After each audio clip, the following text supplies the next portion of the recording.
நம்ம ரெஸ்டாரண்ட் ஸ்டைலில் veg fried rice எப்படி செய்யறதுன்னு பார்க்கலாம் வாங்க.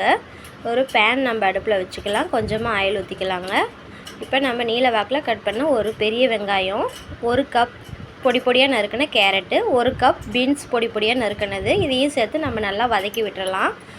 வெஜிடபிள்ஸ் நல்லா வதங்கினதும் நீளமாக கட் பண்ணி வச்சுருக்கிற முட்டைக்கோஸ் ஒரு கப்பை நம்ம இதோடு சேர்த்துக்கலாம். இதையும் சேர்த்து நல்லா வதக்கி விட்டுறலாங்க. வெஜிடபிள்ஸ் நல்லா வதங்கட்டுங்க.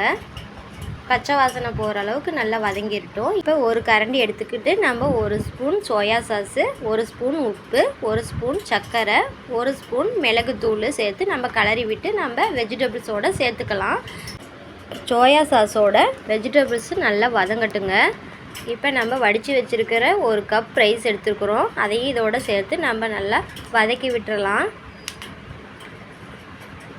நீங்கள் வேணும்னா பாஸ்மதி ரைஸ் எடுத்துக்கலாம். நான் இன்றைக்கி சாதா ரைஸ் தான் எடுத்துருக்கிறேன். பாருங்கள், நல்லா கிளறி விட்டாச்சு. ரெஸ்டாரண்ட் ஸ்டைலில் வெஜ்ஜு ஃப்ரைட் ரைஸ் நம்ம வீட்லேயே ரொம்ப ஈஸியாக செஞ்சிடலாங்க. நீங்கள் ஒருக்கா ட்ரை பண்ணி பாருங்கள். இதோட உங்களுக்கு என்ன சாஸ் வேணுமோ நீங்கள் அதை சேர்த்து சாப்பிட்டுக்கலாம். இந்த வீடியோ பிடிச்சிருந்தால் லைக் பண்ணுங்கள், ஷேர் பண்ணுங்கள், சப்ஸ்கிரைப் பண்ணுங்கள்.